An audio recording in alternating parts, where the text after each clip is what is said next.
नमस्कार, आप exam tour देख रहे हैं। बीपीएससी टीआरई का सभी का मार्क्स दिखा रहा है, वह चाहे 1 to 5 वाले हों, 6 to 8 वाले हों, 9 10th वाले हों या 11 12th वाले हों। 9 10th में 5 सब्जेक्ट को छोड़ दिया गया है, जिसका कारण ये बताया जा रहा है कि आपको भी मालूम होगा कि अतिथि शिक्षक जो है, गेस्ट टीचर जो है, उनके कारण से उसको रोका गया है। मेरे साथ एसके झा सर हैं और टीआरई 3 पर हम लोग चर्चा करेंगे। बहुत सारे विद्यार्थी सर के पास मिलने भी आए, कॉल भी किए कि सर मेरा मार्क्स अधिक है, फिर भी रिजल्ट नहीं है, उसका क्या कंडीशन हो सकता है। सर मेरा मार्क्स बराबर है, हमारा रिजल्ट नहीं है। सर मेरा डेट ऑफ बर्थ से एक आध माह से सब कुछ जानेंगे, यानी कहाँ-कहाँ फॉल्ट हुआ है उस पर बातचीत करें। सर आपका स्वागत है एग्जाम में। बहुत बहुत धन्यवाद। सर बहुत विद्यार्थी ये आरोप लगा रहे थे, आपसे अभी मिलने आ रहे थे, कई सारे लोग कॉल कर रहे हैं कि मेरा मार्क्स अधिक है, फिर भी रिजल्ट नहीं है। सर ये कैसे हो सकता है?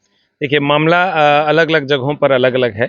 जैसे आपका मार्क्स अधिक है, कम है, टाई है, ये चीजें आपके मन में चल रही हैं, तो आप कुछ कुछ चीजों पर ध्यान दीजिए। मामला क्या बना है, एक तो कट ऑफ अगर मान लीजिए भाषा का अलग कर दिया गया है, इधर 120 का अलग कर दिया गया, 120 अलग और 30 अलग। उसमें हुआ क्या है कि जैसे मान लीजिए 120 में आपको 80 नंबर है, राम को भी 80 नंबर है और लक्ष्मण को भी 80 नंबर है।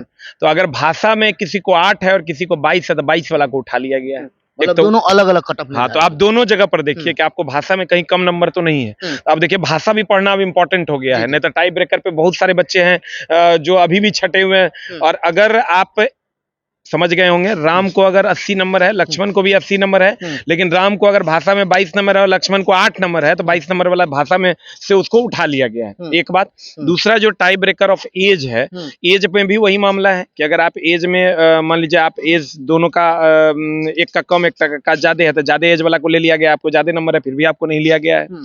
तो दो बातें हो गई। उसके बाद बहुत सारे पैरामीटर से आप उसको जब एनालाइज कीजिएगा तो बीपीएससी आपके साथ गलत नहीं करेगी। आप चीजों को थोड़ी अस्थिरता से, रिजल्ट नहीं होने के बाद थोड़ी सी दिक्कतें होती है, मेंटली लोग परेशान हो जाता है, लेकिन आप जब अस्थिर होकर के चीजों को सोचिएगा तो चीजें आपको क्रिस्टल क्लियर नजर आएंगी। अभी तो रिजल्ट आया ही है, 1-2 दिन में आप रुक जाइएगा तो अपने आप खुद कह दीजिएगा कि मेरा इसलिए छट गया। इसलिए आप बहुत ज्यादा हतोत्साहित नहीं होइए। लेकिन अगर आपको लगता है कि मेरे साथ गलत हुआ है, मैं 10 दिन से छटा हूं, मैं 5 दिन से छटा हूं, तो सारे बच्चे हैं गर्दनी बाग में धरना स्थल पे बैठे हुए हैं, आप भी जाके उनके साथ बैठिए, कोई दिक्कत नहीं है। तो आपकी मांग को सरकार सुनेगी, अगर सुनेगी तो आप पर विचार किया जाएगा। सर बच्चे ये कह रहे हैं, जैसे आप बता रहे हैं कि डेट ऑफ बर्थ के कारण कोई 2 दिन से, कोई 3 दिन से, कोई 5 दिन से, कोई 3 माह से छटे हैं, और यदि उनके पास पूरा जो कॉमन रिजल्ट है, जैसे कई सारे लोग का तो 4-4 जगह रिजल्ट है, जो बीएड डीएलएड दोनों जो किए हैं, किन्हीं के 3 जगह रिजल्ट है, किन्हीं का 2 जगह रिजल्ट है, तो उन लोगों का डिमांड वहां से। अभी बीपीएससी भी नोटिस दिया, आप पढ़े कि हमको कोई दिक्कत नहीं, अगर शिक्षा विभाग कहती है तो शिक्षा विभाग यदि कहती है तो रिजल्ट हो जाएगा, हम पूरक दे देंगे। सर उस कंडीशन में विद्यार्थी क्या करें? सर देखिए अभी क्या मामला है कि अगर सप्लीमेंट्री रिजल्ट देगा ना तो कम से कम 15,000 और बच्चों को मौका मिलेगा, नहीं तो 15,000 बच्चे छट जाएंगे। क्योंकि आप समझिए, और 6,000 तो डीबी में छटेंगे। कुल मिला के 21,000, अगर वेटिंग रिजल्ट होता तो 21,000 बच्चे और ज्वाइन करते, जिसका 2 दिन से डेट ऑफ बर्थ के लिए छटा। किसी किसी का एक बच्चा तो मेरे पास आया 9 दिन से छटा हुआ है, मात्र 9 दिन। पागल जैसा वो कर रहा था भाई मेरे कि क्या ही हम बोले, 9 दिन से वो छटा हुआ है। जब वो आया तो मेरा खुद का दिमाग काम नहीं कर रहा था कि 9 दिन बाद पैदा होना क्या उसका गुनाह हो गया।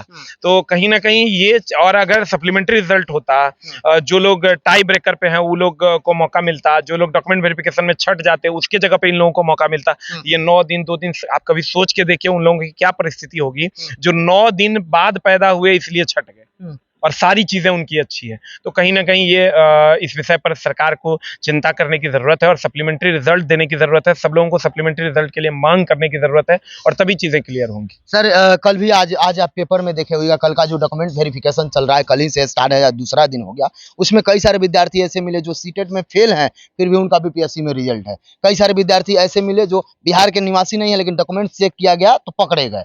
सर वो भी सीट खाली हो रहा है।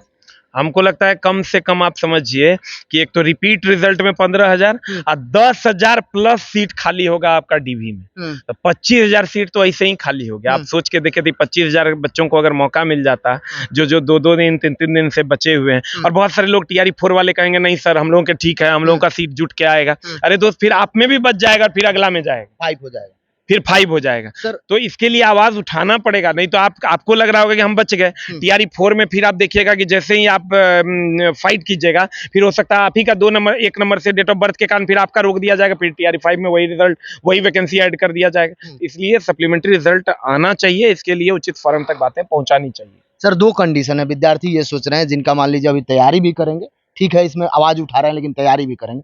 जैसे टीआरई 4 में यदि रिजल्ट लेना है, सबसे अधिक आवेदन होगा, तो एनसीईआरटी एससीईआरटी के अलावा टेस्ट सीरीज कितना कारगर होगा, कैसे करें 2 से ताकि रिजल्ट हो जाए? देखिए अभी क्या हो रहा है, जैसे सबसे पहले तो आप एनसीईआरटी एससीईआरटी को भगवान मान लीजिए कि त्वमेव माता च पिता त्वमेव, एकदम हाथ जोड़ लीजिए, वही पढ़ना पड़ेगा। ठीक है, एनसीईआरटी एससीईआरटी बेस्ड पढ़ के रिजल्ट नहीं होना है, उस पर आधारित पढ़ के रिजल्ट नहीं होगा, सेम वही पढ़ना है, वही पढ़ना होगा तब रिजल्ट होगा। एक बात तो अपने जहन में आप दिमाग में डाल लीजिए। दूसरा, टेस्ट ऑन पैटर्न देना होगा, आउट ऑफ पैटर्न देने से नहीं होगा। जैसे आप साइंस की बात कर लीजिए, लाइट चैप्टर से मैक्सिमम हर सिटिंग में जितना टीआरई 1 2 3 का जब आप री एग्जाम सहित एनालाइज कीजिएगा तो हर एग्जाम में 2 2 2 2 1 2 1 2 3 क्वेश्चन पूछे गए, यूनिट एंड डायमेंशन से 2 क्वेश्चन पूछे गए। वहीं पर आप आ जाइएगा इधर हिस्ट्री सब्जेक्ट में, हिस्ट्री सब्जेक्ट में बहुत ऐसा टॉपिक है जिससे एक क्वेश्चन एक बार पूछा गया।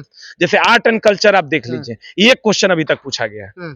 आर्ट एंड कल्चर, लोग आर्ट एंड कल्चर कर रहे हैं, 1 से 2 क्वेश्चन ही पूछा गया, तो जबरदस्ती आप उसको क्यों पढ़ रहे हैं? इसका मतलब आर्ट एंड कल्चर को वो रिस्पॉन्ड नहीं कर रही है बीपीएससी। करने का रहता तो अभी तक 4 से 5 बार एग्जाम हो गया रहता, रिस्पॉन्ड कर लेती। तो आपको उसी सब ज्योग्राफी में भी देखिएगा फिक्स टॉपिक से क्वेश्चन रह रहा है, वर्ल्ड हिस्ट्री या मॉडर्न हिस्ट्री है तो वहां से कहां से क्वेश्चन रह रहा है वो फिक्स है। तो आप एनसीईआरटी एससीईआरटी के हिसाब से नहीं पढ़िएगा ना, तो 1 नंबर से वहां चूक जाइएगा। और टेस्ट भी आपको पैटर्न के अनुसार देना होगा, तभी आपका काम होगा, नहीं तो नहीं होना। मतलब आपका कहना है कि जिस टॉपिक से ज्यादा पूछ रहा है पहले उसको पूरा करें, उस पर विशेष फोकस, तब जब टाइम बचेगा तब आप दूसरा टॉपिक कीजिए। लेकिन आपको तो पता ही नहीं है, क्योंकि आप अपना सेट एनालाइज करते हैं। कभी सेट को बैठ के एनालाइज कीजिएगा तब आपको पता चलेगा। उसका पीडीएफ भी हम अपने चैनल पर रिलीज कर रहे हैं, आप पीडीएफ डाउनलोड करके जरूर देखिएगा।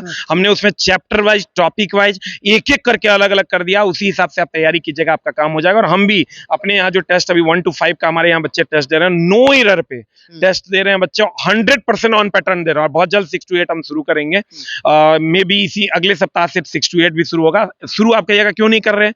इसलिए नहीं कर रहे हैं दोस्त मेरे कि जब तक हम सेकंड राउंड थर्ड राउंड की क्वालिटी चेक ना कर लें, बच्चों का टाइम बर्बाद नहीं करेंगे। क्योंकि बच्चे टेस्ट मार लिए, 20 को टेस्ट मार लिए, 40 को टेस्ट मार लिए, 45 को टेस्ट मार लिए, अब वहां गए तो 2 क्वेश्चन मिला, उससे बढ़िया टेस्ट नहीं स्टार्ट करेंगे। पैसा ही सब कुछ नहीं है।